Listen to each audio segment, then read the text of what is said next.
World Test Championship final has started. We are underway in probably the most important cricket match on the cricket calendar. The top cricketing nations have been playing against each other for the last 2 years, and it all comes down to this. You might be thinking, yes, there's an interview going around with the Indian coach saying, oh, I don't really mind if we win or not. It would be nice, but it's not the end of the world. And yeah, most of Australia have been calling this a warm-up game, including myself, for probably the last 3 months. But I've had an epiphany, I guess you could say, and that may have occurred at probably 2 a.m. last night when Australia was sitting 3 for 300. But this is the biggest game of cricket. Are there any important series coming up? Not to my knowledge. This is the biggest game of cricket, the most important game of cricket, the most prestigious game of cricket. It's world renowned to be the pinnacle of Test cricket, and that's what it is. And these were definitely my thoughts leading up to the game. I knew it was an important game. It definitely is not coinciding with Travis Head turning up and scoring 360 degrees around the field,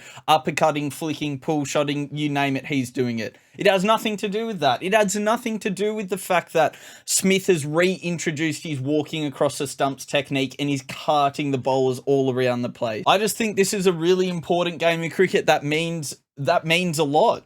Potentially more than the Ashes. What is the Ashes? Does anyone care about the Ashes anymore? This is the game of cricket that you want to win. And it just happens to be that Australia are winning it. Like, getting to the game itself, it's been interesting. We've had very interesting team selection.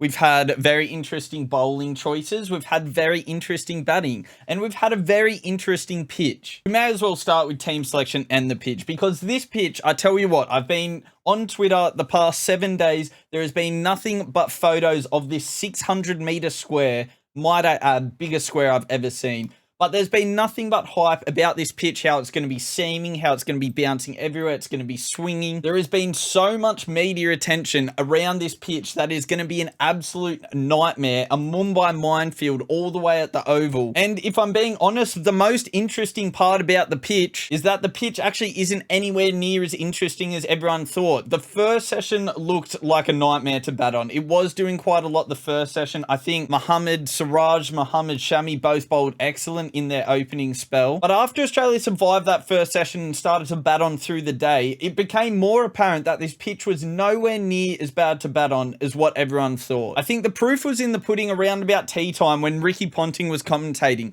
and he actually said this pitch, after a couple of days when it becomes flat, dry, hard, is actually really good for the spinners bowling. So we've gone from before the game to be an absolute batsman's nightmare. And then within the space of 4 hours of play, they've not only called it a batting paradise, but they've also decided that the spinners are going to come on and do a little bit, which brings us into the team selection. Now, Australia, obviously, they've just played their best lineup. Hazelwood is still injured. I don't know what is going on there. They've kept that very under wraps, but I think he should be back for Ashes. Boland has come in to fill for Hazelwood. Pretty stock standard. But then we look at the Indian team and they have made some very interesting choices. Now, I don't know, I guess a combination of coach, selectors, management, whoever it was, they've obviously had a look at this pitch and they thought it was going to be pace friendly. So in the end, India did decide to go with the 4 paces. Now, it's easy to use a little bit of hindsight and say, Ravi Ashwin, ranked number 1 in the world, why on earth are you dropping him? And to be honest, those claims are valid. You would almost just play him based on the fact that he is the best bowler in the world.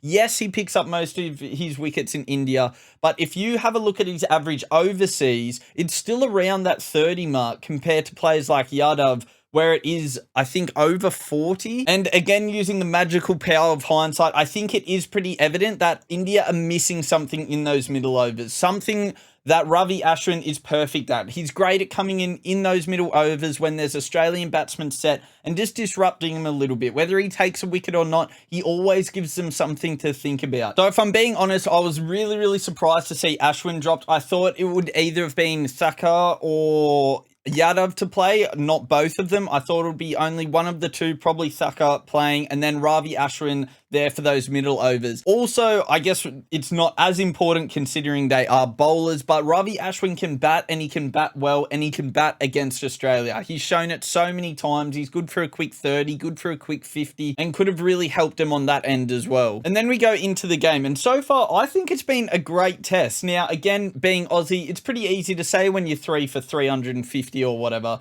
but I think it was a great test. The opening 2 hours was awesome. You had Siraj and Shami steaming in. They were doing a lot off the pitch. You had Warner and Khawaja having to fight for their life. Khawaja ended up going early. Then Labuschagne came in and really had to dig deep till lunch. And it just had that feeling of a test match. I know we've all been brainwashed by IPL for the last 6 weeks. We're all slowly going to the dark side where 2020 is the future. But this was a great reminder of what test match is and what it stands for. The opening couple of hours was so good. It was such a battle for both sides. It was really good cricket being played, and it just had that test match feeling that I feel you don't get with 2020 and one days. That high pressure environment where if one or two things were different, then the game could completely change. And there were a few moments in there. I mean, after Khawaja's wicket, it looked like India were on top, and as an Australian supporter, you were really worried, thinking the Australian collapse was about to come.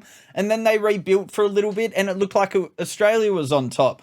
Then when the Warner wicket went, you thought, okay, this is in the balance again. This could go either way. And then Australia did start to rebuild, but then Labuschagne went, and you thought, oh no, if Australia lose a couple of quick wickets here, they could get skittled for absolutely nothing. It didn't go that way, and Australia kind of held steady from there and obviously built a massive innings.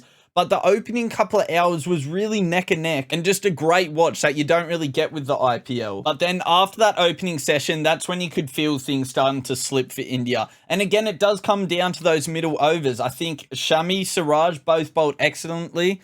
But after that, there wasn't much on offer. I thought Thakur actually started off really, really well and slipped towards the day. And then, unfortunately, Yadav, he was just bowling tripe, wasn't he? I want to find a compliment for him. I want to find an excuse for him, but he was chucking up rubbish. He was bowling short and wide. He was getting slapped through cover. He would then steer it over to the legs, was getting pumped through the onside. It was not a good day out for Yadav, but that's what you have to expect with him. He's a great bowler. He's been a great servant for India, but he's always been known for that. Amongst his best bowling, there's also some rubbish bowling, and unfortunately for India today, it was just pure rubbish from him. He didn't really look threatening. Again, he was getting pumped, and those middle overs really let Smith and Head get settled, get their eye in, and after that, it was all over. Which gets me onto the topic of Smith and Head, and what can I say? I mean, both of them just looked unreal. Travis Head, I don't know what he's done to his game. I do know what it is. It's that moustache. If you have a look, I'm not a statistician here, but if you have a look at his record since rocking the mo compared to before, I reckon his average has probably increased by about 3 times. There's always an aura around someone that rocks a mo like that, and Travis Head really filled out that character. He looked intimidating, he looked confident, and as he walked out to the crease, you thought, he could be in for some runs. And he was. From the moment he got in, he played aggressive, he played confident, he was hitting through the covers, he was slashing through backwards point. He really came in and dismantled that Indian bowling attack. And I think that's one of the biggest positives about Travis Head and his place in this side. His ability to put the pressure back on the bowlers after they've just taken a wicket, or in Australia's case, usually it's a couple of wickets. But even today when he came out, we were not in the best position at that time. We really needed a big partnership. And he still came out and straight away attacked the bowling, scoring at almost a run a ball for his century. The first century in a World Test Championship final.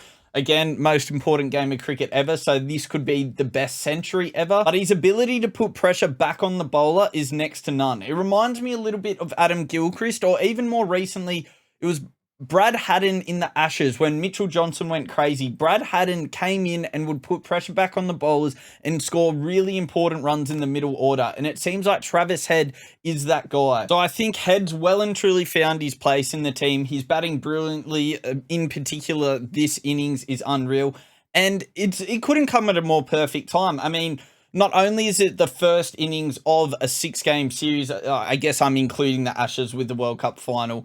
Again, not a warm-up for the World Cup final. 2 both very important series separate. But he scored big runs in the first game of, I guess, a 6-game run in England. It couldn't have come at a better time. And it's at a run of a ball. It's a big you to England. I mean, you guys might be out here scoring at a runner ball. All your batsmen are scoring at a runner ball, but we're not even trying to play Bazball, and Travis Head is still scoring at a runner ball. So it's an important ton in that sense as well. A good way to inflate the egos, a good combatant to Bazball, some would say. And also by batting like that, it leaves your partner up the other end with way less pressure as well, which ended up being really important because Smith at the other end was getting tied down. Yes, he's brought back his old technique. He does look way, way better. I'm glad he's f***ed off batting normally because he's a freak.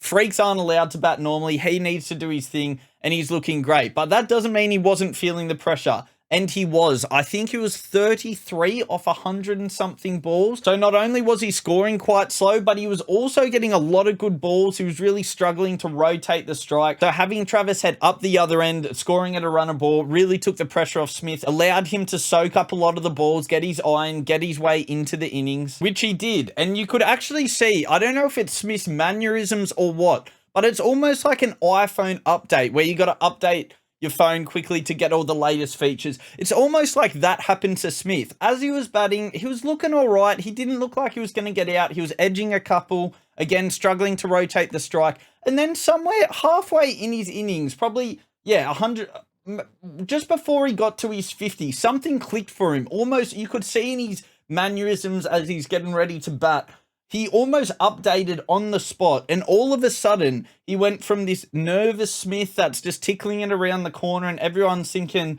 what's going on here? Is Smith past it? Like, he's not batting normally. And then all of a sudden, he's playing 360 degrees of the field.